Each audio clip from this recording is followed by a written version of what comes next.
This is Too Long for a Voice Note, a podcast about everything and nothing at the same time. Presented by Claire and Enzo. Our podcast is produced in London.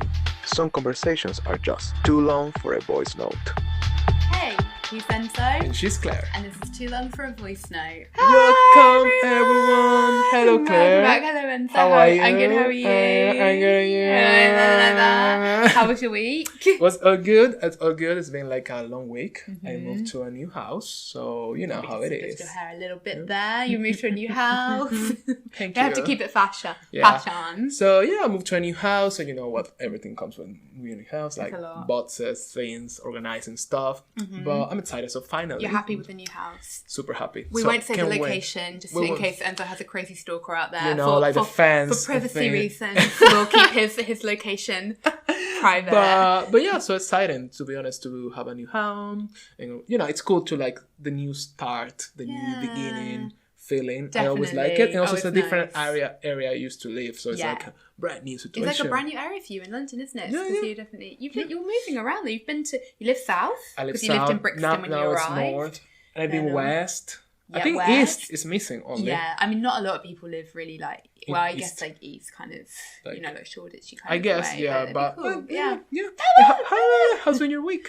It was good. Mm. Busy. I mean, England are in the final. Oh yeah, tomorrow. Well, Um, on Sunday the game is yeah, Italy versus England. So England. yeah, That's we- how you're feeling about it because you must be split. I right? am split, so I will be supporting Italy. Isn't it weird that when this episode comes out, we'll like when you guys It's are watching it, I don't know Yeah. if stuff like that, it's like time travel blows my mind. But when you guys are watching this, a winner will be Winner will decided. win. Yeah, it's but true. I have to say, I haven't actually told you this yet. Yeah. Last night I did have a dream amongst many other dreams, but I had a dream that England won. Really? Do you think it's maybe like it's like a premonition. premonition? Maybe. I don't know. I hope But not. so your first option would be Italy. Your second one will be England. Yeah, I think I just have like a soft spot for the Italian team because, well, The obviously- team of the guys from the team. well, Well- and maybe not. I don't know. Just like I think there's just like a cool vibe. Yeah. My team is Juventus, because my nonna was from that area. Oh really? Your team is Juventus? Have we never spoken about No, this? that's crazy because my brother's favorite team is Juventus, so that was mine as well because of my brother. And I have like I had like a T-shirt and everything I back had in a the shirt day. as well. Yeah, like a black and white Black with and stripes. white. Yeah, isn't that crazy? It's super crazy. That's so funny. But Juve are Yeah. a really cool team, so I would always They were support really Juve. cool. And then, like, obviously, there's lots of Juve players there, Azzurri, blah, blah, blah. I love their style, Yeah. the whole thing. But very, very great for England. That's you very know. cool. Yeah, let's see. It would be. I mean, I've never been like I think. Yeah, like an even like that in England. That England wins here since I'm living here. So Never. I assume you'll be supporting Italy. yeah, of course I was supporting Italy. Of course, It's Yeah. like don't kick me out from the country, please. I'll be supporting Italy, but England is great. No, Exactly, yeah. but it would be interesting if England wins. It's like I hope people don't go crazy. because though. people were crazy. Yeah, let's see. To be honest, I didn't. I think I watched like half of one match of this Euro. I didn't have like the Yeah. moment You to weren't really watch into But it. yeah, this time I wasn't even paying a lot of attention to it. But let's see. Maybe if I watch the final, let's see how it goes. But anyway, I hope Italy wins. And Yeah. if England does, it will be interesting to see how it's gonna go. But it's a very like Crazy. positive thing, I think, for England and like for sport, because the English national team is like not great, as we know. Okay. Like it's actually funny because I saw my mum yesterday and she was literally saying like that she remembers that when they were in the final last time, like 1966. Oh, wow. Because So that was the it's a last time. long- So she was like my mum loves football, so like she was like my entire lifetime Waiting I've for been this. waiting for this. That's But I think kinda cool. it's very emotional for people, you And, know. and I guess if they win, people will go crazy here. It will be crazy. It's kind of exciting, but also it's a bit like Terrifying. It's like- I guess same for Italy as well, though, right? yeah. But anyway, let's see how it goes. There we go. Exciting. There we go. Well, so I are we think ready who to wants to chat go- a bit this Who wants week? to go first? Do you want to go first? You can go first. Okay, I'll go first. So we're ready for. Claire's secret topic of the week.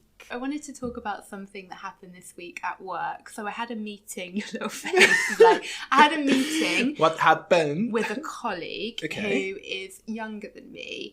And I was kind of How helping her with younger something. is she? I would assume she's in her early 20s. Okay, so a bit. Yeah. So she's a bit significantly younger. And we were just talking about like the work that we do and different platforms that we work on. And she said something really interesting, actually. So we were talking about a TV show that she was working on for work. Yeah. And basically she'd said that another colleague didn't want to work on those shows because they triggered her. And actually used the word triggered. Which is very okay. But that was all fine. I was like, and it really surprised me actually, and we'll go into this, but I just thought it was so interesting that she actually said that the girl had said that she was triggered, and so therefore they had switched up the work and actually given away the channel to the girl that I was talking to. So basically she was like, I'm not dealing with this. Yeah. Because the topic of the... For mental health reasons. Wow, okay. Because she didn't like it contained like murder and blood, like some of the shows that we work on. She she felt uncomfortable. She felt triggered, but she said triggered.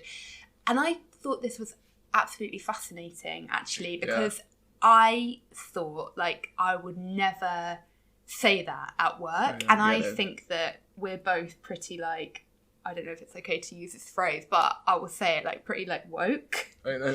Woke. Is that like, are we cool enough to say that? I mean, like I'm very open on this podcast about like mental health. I've had therapy for ages and it's not like I was surprised by that. But then again, I think I wanted to ask you, is this a Gen Z millennial thing? Because clearly like she's only a few years younger than me, or these girls are only a few years younger than me.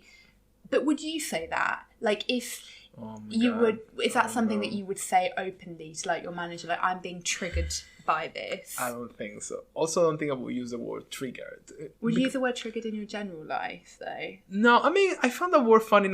I think I found the word funny at this point. Not funny, but like... Because they use it a lot, for example, in social media, but also for like... kind of like irony. They use it like, whatever word triggered. Yeah. Because not... like to make fun of something or memes or some stuff. For me, that I have that word in my head like that. It's kind of like ha ha ha. But I don't think I would use that word in that case. Also because I think where I'm thinking we're going with this topic is like, it's interesting how the new generation are more like, if they don't want something, they don't like something, they will say it. Yeah. And they won't, I think it's part of what they say, like, oh, they're so like... sensitive, or they're so whatever, because actually if they don't feel something they will say like, no, I feel bad about it, which I think is a good thing to an extent, of course, but I think it's a good thing. But I think our generation is not like that. If you're at work, you need to do the work and that's it. It's funny, isn't it, though, because there's like that stereotype of millennials, which we both are, of being like, it's like the snowflake generation, like very sensitive and that kind of thing. But actually I felt like, I mean, I obviously want to preface this by saying, like, I didn't think that was a bad thing at all. Yeah. I was just very... I think my reaction was quite neutral. Yeah. But it surprised me. And I didn't think, like, oh, wow, that was so fussy or anything like that. I think I just thought, oh, wow, that's something that it never even entered my mind. But do you think if there's something, like, triggers you? Like... I mean, I don't want to say anything in particular, but I don't know. Let's say, like, you have a phobia or you have, like, a trauma or something really specific, and then you have to work with that. Yeah. Do you think you will say no if it's for work? Because if it's a regular life, you can be with me and you can be like, oh, Enzo, I don't want to talk about it because it triggers something in me, and that's, of course. But at work, because we believe, work is very, like, it is what it is, and you have to do it because I'm paying you for doing it. Will you, like, say, like, oh... I wonder, for example, like, if it's a case of, for example, like, a woman that, I don't know, but she got raped, let's say. And then what she has to do is relate with raping. And she actually, obviously, she felt affected by it. But I wonder if we will just go with it, or the woman will go with it and try to finish it and, like, suffer through the process. Yeah. Or say something, I guess, the new generation, what we're talking about, they will say, like, I'm not feeling comfortable. If you don't like it, well, I'm not doing it. It's very, like, that type of attitude. It probably depends on the personality, though, as well, doesn't it? Like, less in generation, because I think some people... Well, I mean, I did have that at work. I was working on something that I really, really didn't like. Yeah. And I wouldn't say triggering, but I just really didn't like it. Yeah. Just because it was about messy houses. But it was about potatoes and cats, and these are two things I hate. So why I would need to work on this? Really, really bad, and I found it really hard because it was like it was called OCD cleaners, and like I felt like it was really like wrong and like using people's OCD and it was just really like. But it's not like you were triggered. I wasn't triggered, but I didn't like it. But I didn't say anything. But then that's the difference, right? Because you said you didn't like it and you're triggered. Mm-hmm. But there's a fine line. Am I being like insensitive? But like, do you know what I mean? Like, because I feel like the word triggered now, like what you said, is being too freely used. Like every word that we ever have. That's why I never use the word, because I think it's too freely used. It's a joke for me. But actually, it is like a really important thing in psychology and for therapy to kind of. But it now it has kind of been diluted, and I think, like, I would probably take that a bit less seriously. I get it. Maybe because of the content as well of everything with social media and all of that, which I guess because you can't just say like, you know, for those of you who don't know, like I don't like potatoes, that's where Enzo made that reference, but I can't be like, oh, you're really triggering me by like trying to give me roast potatoes. But you may say like, you may say as a joke. Exactly. Yeah. But like you just, or like to make more of a serious thing, like, you know, like we have an argument and you say something and I'm like, I'm being triggered. But it's like, but actually like that's not, is that the right thing to say? Or is it like you're just kind of causing me a reaction that I don't like because I don't like conflict? But are that's you triggering? Different. Like it's, you have to be quite careful with these things in a way. But also again, if she's that young, I guess that's the language they use now. I mean, the Gen Z generation. I mean, if we're gonna go there, like, I don't know, Twitter, well, more TikTok, Instagram, they have this all kind of language for all of that. So maybe for her, it's like she's a word that she used very loosely. I mean, probably, maybe, I don't know. Maybe it's more serious. Maybe it's more serious. Yeah. Maybe she was actually feeling really sick about it. It was something that was triggering something really bad on her. We don't know. But I feel like, I think the cool part of this new thing with the new generation is that I think we may build something better for the future where we are we're all able to express something we don't like and we're not forced to, in the sense of you're not at work, you can do a lot of things that maybe because you're forced to do it, but if it's something that really makes you feel bad, probably you wouldn't say no because it's my job. But this new generation, they will be like, oh yeah, I think it's creating more boundaries around what we feel and what we do. I think you're actually really right, and it's actually a really good point, because thing is, like, work can be really abusive. That's another word that gets thrown around quite lightly, but like it can be truly. And it can be. Of course, like we're in a very, very good situation. We're not talking about like actually abusive kind of workplaces, but like still in like the UK, for example, like workplaces can be really abusive, and like not being able to say no to, you know, over like working like overtime, we're not getting paid for it, like things that you really don't want to do, etc. So yeah, maybe it is good. Yeah, because imagine, for example, if you work in a store, for example, and your manager is really aggressive in the way the manager speaks to you, and is like scream at you, like, you do that, whatever. And you may have like abusive parent, and that triggers something in you. Normally, I think you will just suck it up. Yeah. Because it's my job. But to the new generation, probably will be like, you don't talk to me like that. Yeah. I'm not doing you a favor. You're a pain to me because I'm giving you like something back, and you don't do that to me, kind of thing.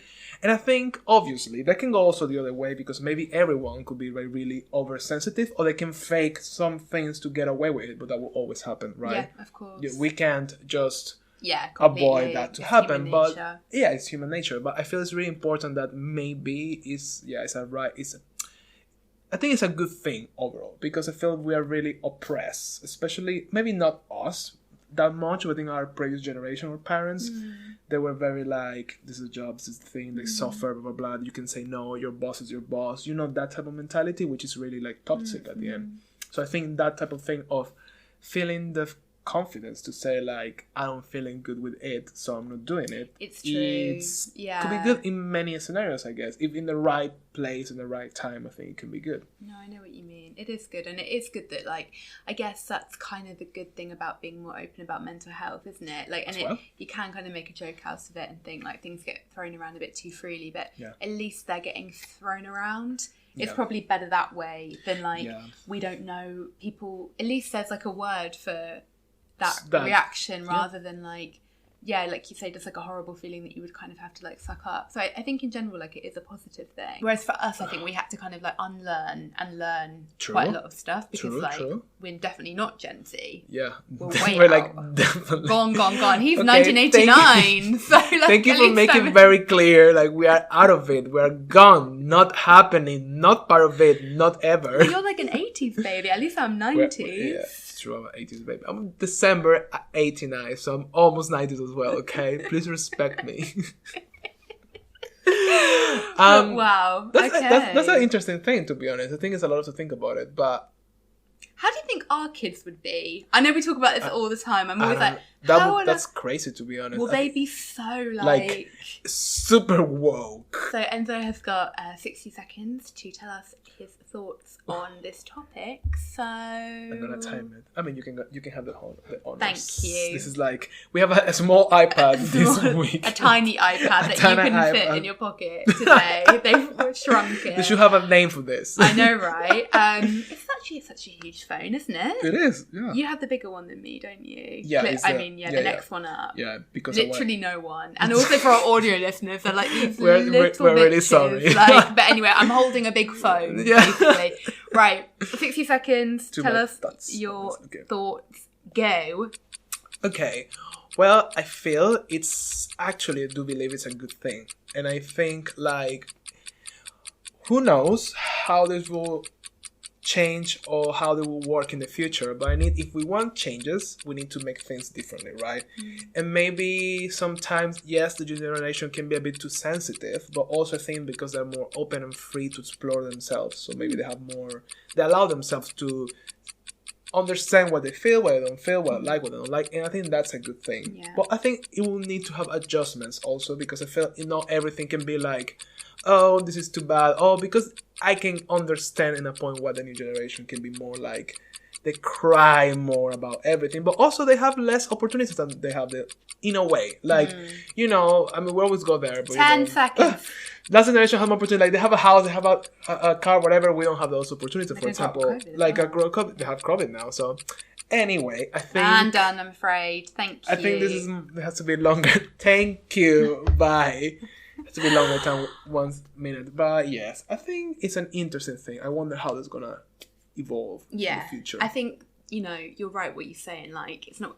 things have to change in a way. Like, I don't know why I said that in such a dramatic way. Things have to change. But they do. And like, everything's always going to go like a bit extreme and then like... True. Calm down. But I do think it's a positive thing. You need to go to extreme to then... Yeah, readjust. I'm going to try it. And when somebody asks me to work more hours, I'm going to be like, it's really triggering. I shouldn't joke, but I'm going to be like, I feel so triggered right now. That I won't. That's what I'm tell you when you are overworking me, Claire. I will be like, Claire, I'm feeling like so abused by you now with this. When Enzo tries to like take more pictures of us for the podcast, I'm going to be like, please, a trigger. I don't want to. We're so rude. Obviously, like, if you do feel, you know... Yeah, this is a joke, we're just joking about it, but... This is comedy. You're like, get alive, like, loosen up. You can have the tiny iPad back now, so... Thank you for getting back my tiny iPad. Okay. I think it might be time for... Enzo's secret topic of the week. Okay. Sticky. Okay, so... This time, I wanted to chat with you something that we already discussed over our tiny iPads, our chat, over WhatsApp. I think it was the last week that I texted you like at 5 p.m. one day, like, oh, I'm thinking about like death. Oh, yeah. Oh, that. Randomly. And of course, Claire replied, she will never ask me like, what you think about that at 5 p.m. She was like, oh, yeah, okay. Tell me more. It's like, why? Why we're talking about it this time? Who knows? But I was thinking about death, and I was thinking about purpose of life and like how we deal with all of this. And the thing is, I was thinking about getting older, right? And getting older and maybe feel like your life is done. Is this because I said you were born in 1989? You trigger me, Claire. You trigger that. That's the truth. I realised I'm so close to death. I'm just joking. Sorry, carry on.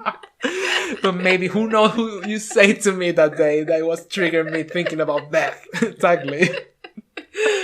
So anyway, the thing is like, I was thinking about like how difficult it is, because I feel sometimes, and I feel it happens a lot, that people when get older, they're just waiting to die vibes, you know? Yeah. Like there's a point of your life, and I see that happening a lot. Like, I don't know, you get in your 60s or your 70s, and your life becomes nothing. Of course, you have your family, maybe you're excited because you have grandchildren maybe, or they're getting married, or they have those events obviously fill your soul. But it's more, I'm talking about these people when they're getting older, are just like, I don't know, watching TV, or just every single day it's the same. They wake up, they watch TV, they cook, and they falling into this kind of cycle of, I feel like, nothingness. There's nothing happening in your life. And I think that happens a lot when you, for example, after when you finish, like when you retire. Yeah. So what happened with life after that? You just like sit there and just wait until death comes to you and bye-bye? And that's something that makes me think a lot about the purpose and what you do and the hobbies and like what you do with your life while life is happening, kind of thing, right? Totally. And I think it's very connected about like the work culture we have, and how like maybe we believe, I mean, we as, you know, maybe this generation is a bit different, but like how like life is work, and how work is the root and the main thing of life. Yeah. You know, probably we see this with our parents or like uncles or family from the older generation, like, yeah, their life was the job they completely did, and they have nothing else, because the other things were like the kids cooking and doing like the chores, the course, the thing, and that's it. So yes, that was actually what I was thinking when I was texting you this, and I was wondering like, what do you think about it? How do you think like you can keep like a purpose life, like a life with a purposeful life? How can you like, when it comes to the time, hopefully if we reach that age, who knows, this virus isn't thing, but if we reach to 70s, how you turn your life to something that is not just waiting to the end of it, because that scares me. Like, me too. If I reach that age that I feel like I may die in 10 years, what I'm gonna do, what I'm gonna feel in the last years, like it's just waiting until the last day, you know? It's what interesting. I mean? I never really give that like section of life much thought. I don't know if you do I do. You do. Like, I do sometimes. Yeah, you really do. I wonder why. I don't know. I think because I'm scared to have like a boring life. Oh, no. At the end of it, you know, I don't want to be like in the 70s thinking like, oh well, you know, because I heard that a lot. I heard that a lot, like, oh well, I'm old now, and whatever life is until I'm alive. You know, I don't want to feel like I'm waiting until life is over and that's it. You know what I mean? I don't want to sit and wait for death. Yeah, something very, very tragic about that. Clearly, like waiting for death. I want to ask you if you think, and I wonder if this is cross-cultural, but I've noticed that maybe men let themselves go more, and older, like it tends to be like, and I know this from like, you know, our families as well, like, you know, that the man will kind of like retire and like not do anything and like maybe like gain weight and stuff and not have any whatever, but like you know, for example, like my mom, like she's so bloody vibrant and she's like early 60s and like doing like loads of degrees and like exercising, and like that isn't the case like the other way around. And I wonder kind of why that is, because I always see that you always see these like really cool like women who are older who are like sort of like really going for it. Of course there will be some women that don't, but that's one thing that I think of, and I wonder why you think that is, if you agree. Well, I agree with that, and I think maybe it's related with maybe culture, because men are supposed to be the ones who works and provides and blah blah blah blah. And then their purpose is gone. And the purpose is gone, because sad. What you do when your kids, I mean, if we're talking about like a traditional family setting, if what you do when you don't have the job anymore to provide to your family, when you don't have kids to take care anymore, when your wife, you don't need to provide anything else to your wife because you have your pension or whatever, and your purpose is just taking care of a family, which is what we're taught it should be. Like the man does this and that. Then you retire and your purpose is gone. And what is your new purpose? What if you don't find a new purpose? Or what if you don't cultivate a purpose during your life while you were taking care of a family, for example?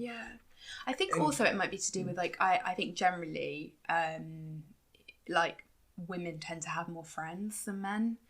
True. I think I know that's a big point. generalization, but it's like true. clearly not like in your. I would say in like also closeness. With the friendships. Closeness, and like maybe you would have invested in those relationships, and then you're always like your mum has like little friends as well. Like my mum too. Like it's just it is how it is kind of thing. True.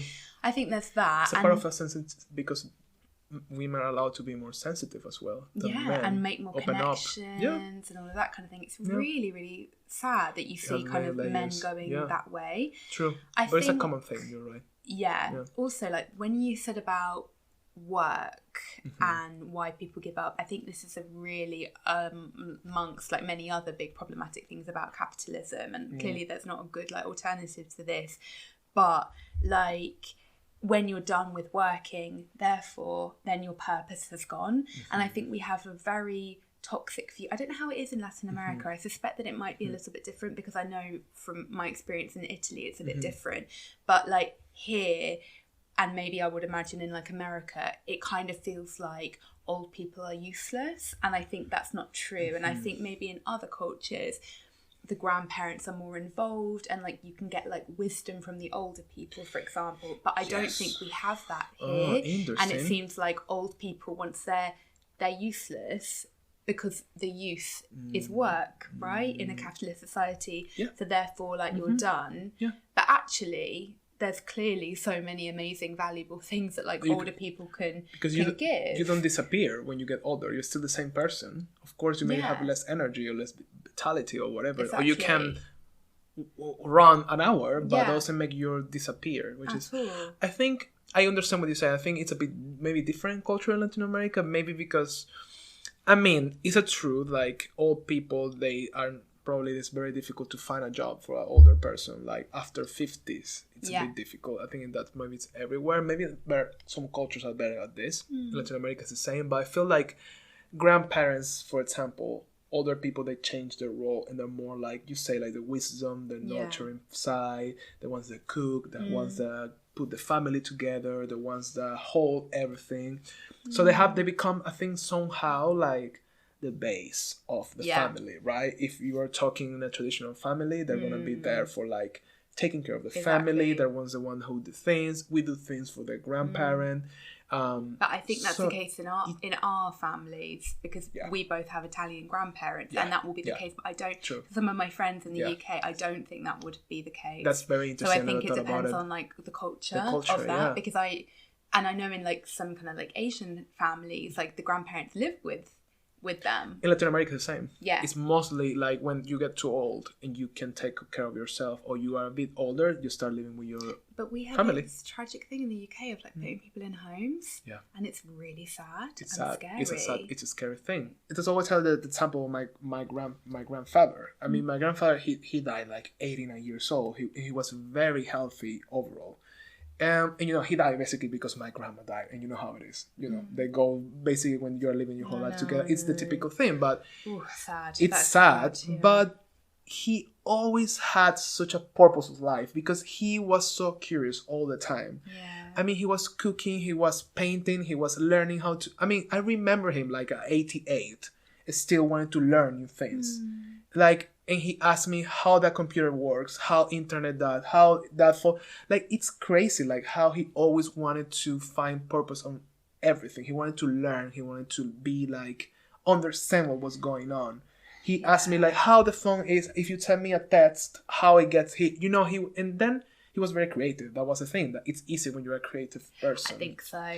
Because he was painting, like building stuff. He was always with cooking because he loved cooking, so he was watching like TV shows with the and he will like copy the recipes to have new recipes. He was like, I try something new, try it. Yeah. At his 88, you know, personality. Do you always remember him always being like that? He was always like because that. That's the thing, like you can't. Because I bet he was like that as a young man. Yeah, probably. And then he was still like that, and like, you know. But don't get me wrong, he has an awful life. I mean, he was after war, he has to move to a new country, no language, no idea what was happening. He has to work, he has no money. He's struggled. It's not like he had, I'm saying here, he's not like he has a privileged life, like he was a rich man. He had time to explore, like, oh, I'm going to paint today.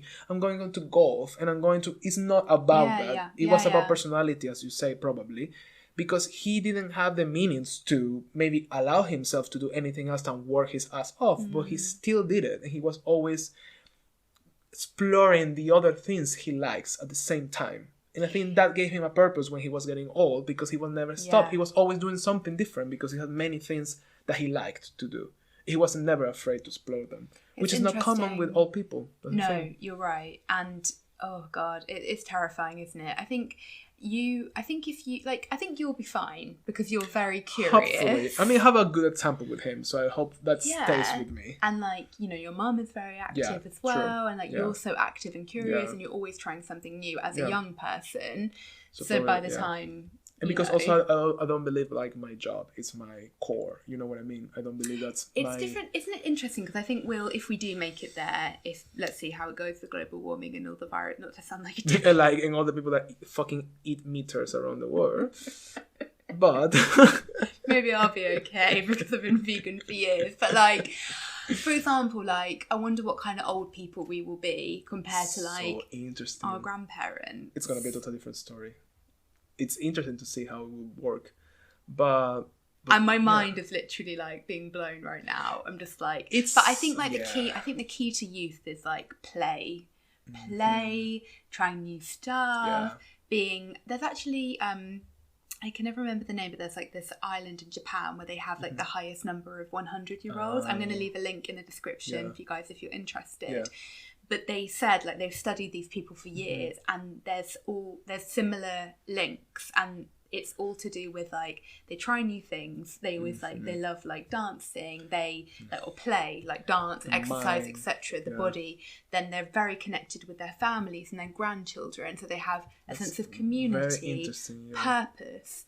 They eat really well because that's another really big part of it. It's a very simple diet. They also do things like gardening, which is like actual like physical labour, which we would have done back in the day that we don't do now. And you know, they're 100, but they look like they're 70. It's unbelievable. It's crazy. But those are the things that I think you can cultivate, and because you know also like there are young people, like people our age that aren't really like doing anything as well. But I guess like, it's a mindset. It's a mindset, but I think we can change that. I think culturally we can do things to completely to help people to do things. I'm like thinking about everything. What kind of old person do you aim to be? I want to be a cool old person. I want to do a lot of things. Okay, what's on your list? I don't know. Like to you're gonna be preserved like this. I will be preserved. But you think we'll still have the podcast? Probably we'll have something else. Well, like, no, who knows what we're going to have. I'll be like photo shoot. Yeah. But like just more like modest, maybe. Isn't it important to have a purpose now as well? Because I think in the times in my life when I felt most depressed is when I felt completely purposeless. And like there's just but like an important purpose. Yeah. And I thank God I really do feel like I have that now. But like when I quit acting and I didn't have anything to replace it with, I felt like I had no purpose, and that's when I was really depressed. So you're right, like having a purpose, you need to have something. And I think it's hard in that like later section of your life, because like you say, you think like, because now all we're thinking is forward to get where we want to go, but then you've got to where you want to go, and then you're like winding up your life basically. So it's kind basically of tricky. The kids always try to find the purpose. It's not purpose like exactly. It has to be like small you said with your things. granddad, like creative and whatever like, makes you something. feel good. Whatever makes you feel like it's worth it and make you happy and make you like open. Yeah. Absolutely terrifying, isn't it?